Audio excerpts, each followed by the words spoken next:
하나님의 말씀은 맛있습니다. 하나님의 말씀은 즐겁습니다. 하나님의 말씀은 생명과 행복을 줍니다. 500독 성경 통독 훈련 원장입니다.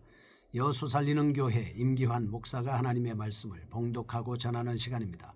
함께 하시면 기적이 일어납니다. 알람을 설정하시고 들으시면 좋겠습니다.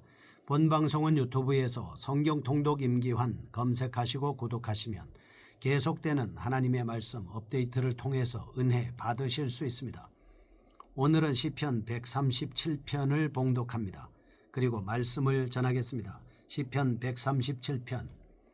우리가 바벨론의 여러 강변 거기에 앉아서 시온을 기억하며 울었도다. 그 중에 버드나무에 우리가 우리의 수금을 걸었나니 이는 우리를 사로잡은 자가 거기서 우리에게 노래를 청하며 우리를 황폐하게 한 자가 기쁨을 청하고 자기들을 위하여 시온의 노래 중 하나를 노래하라 함이로다.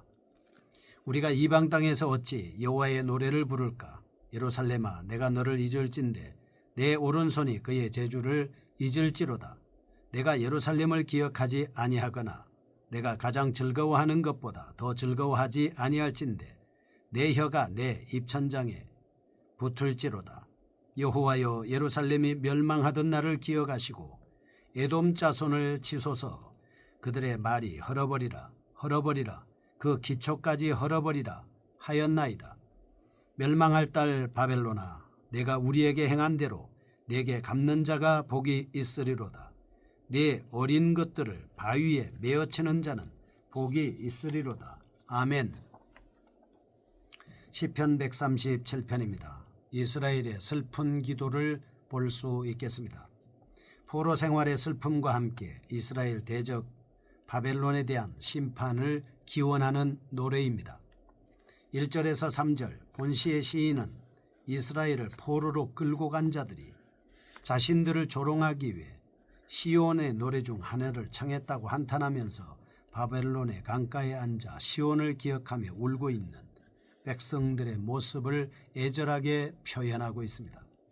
4절에 6절 이어서 시인은 앞 제자가 노래를 청하기는 했어도 이방 나라에서는 결코 여호와의 노래를 부르지 않겠다고 다짐하고 있습니다.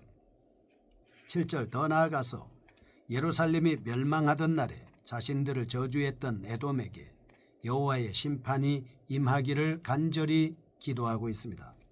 8절과 9절 아울러 바벨론은 현재 부와 번영을 구가하는 강대국일지라도 곧 멸망하게 될 운명임을 예언하고 있습니다.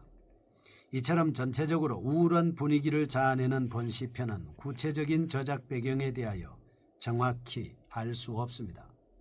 그러나 바벨론에서의 포로 생활을 회상하면서 느끼는 쓰라린 회한의 감정과 바벨론에 대한 저주가 들어있는 것으로 보아서 바벨론의 멸망이 임박한 포로 생활 말기에 저작한 것이다 라고 하는 것이 타당하다 볼 수 있겠습니다.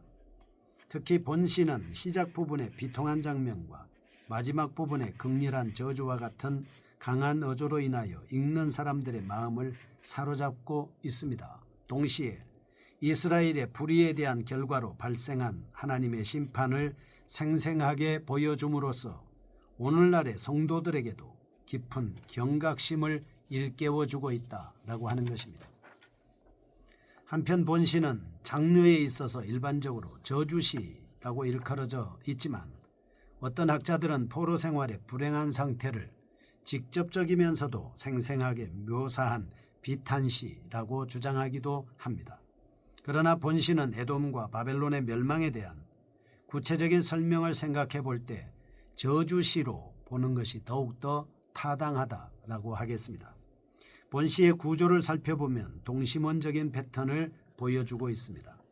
1절, 2절에서 8절, 9절은 유사한 내용들이 원의 가장 바깥쪽에 위치하고 있습니다. 특별히 1절과 8절은 둘 다 삼행으로 구성되어 있습니다. 바벨론을 언급하고 있죠. 3절과 7절은 복수 명령형입니다. 둘 다 적들을 언급하고 있습니다. 4절과 6절은 연결전치사 아를 사용하여 이방과 예루살렘을 비교하고 있습니다. 또한 원의 가장 안쪽에 위치하는 5절과 6절은 교차 대구법으로 이루어져 있습니다. 1절에서 3절 보겠습니다. 시온을 위한 애도를 하고 있는 말씀입니다. 바벨론 강변에서 슬픔을 애절하게 표현하고 있습니다. 1절 흘러가는 강물을 바라보면서 나라 잃은 슬픔에 가장 아파서 우는 장면의 모습입니다.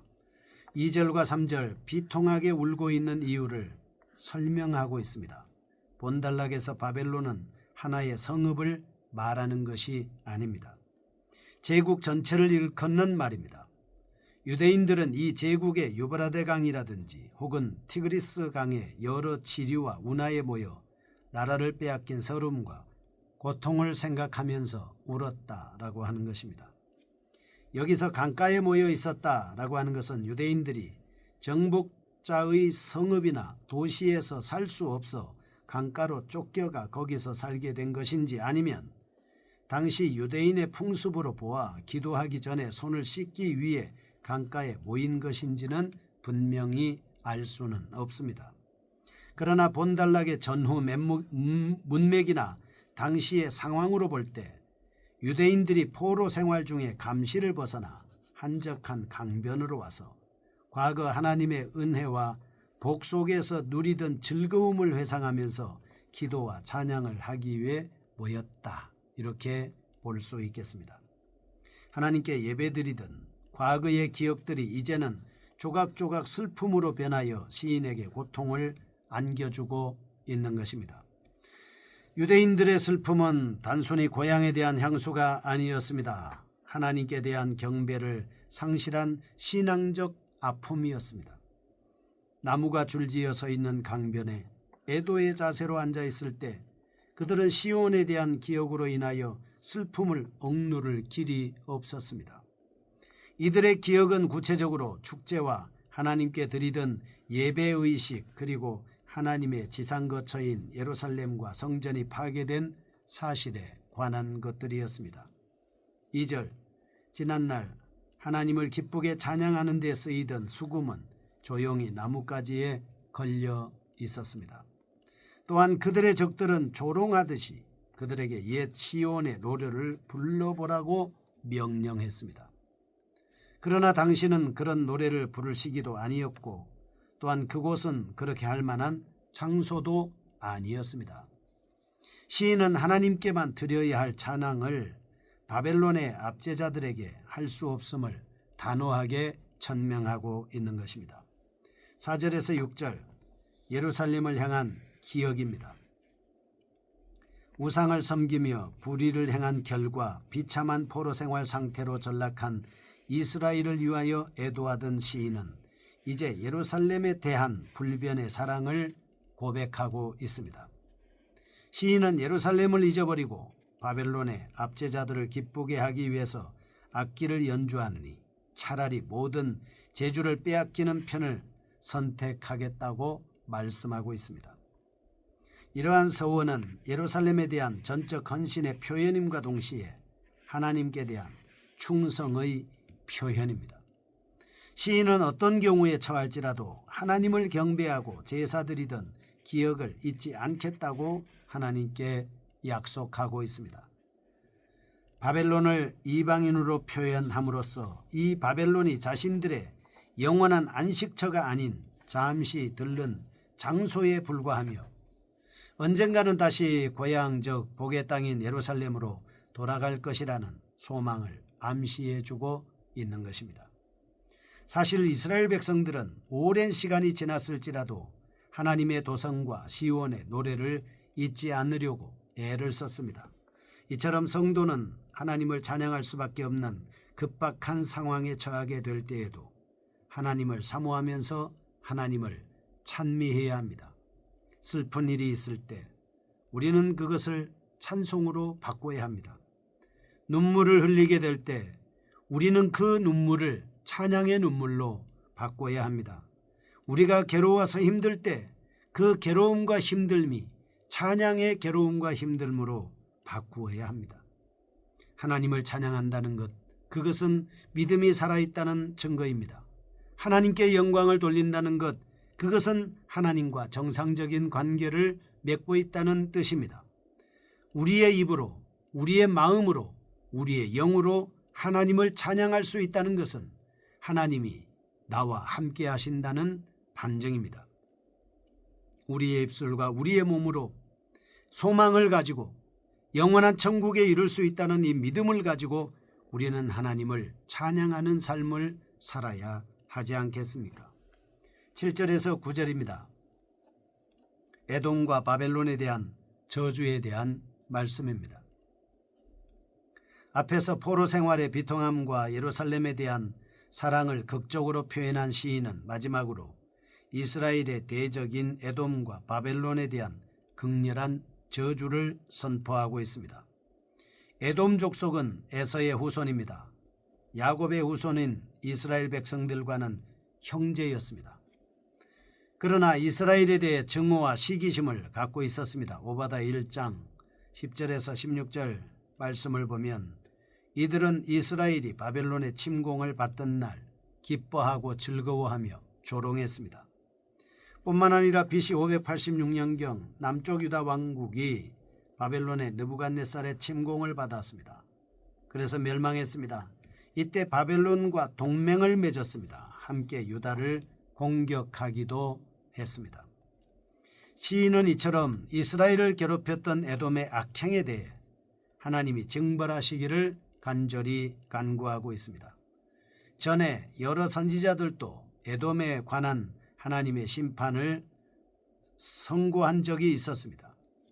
시인은 자신들을 직접 침략한 바벨론보다 먼저 에돔에 하나님의 심판을 요청하고 있는 것입니다.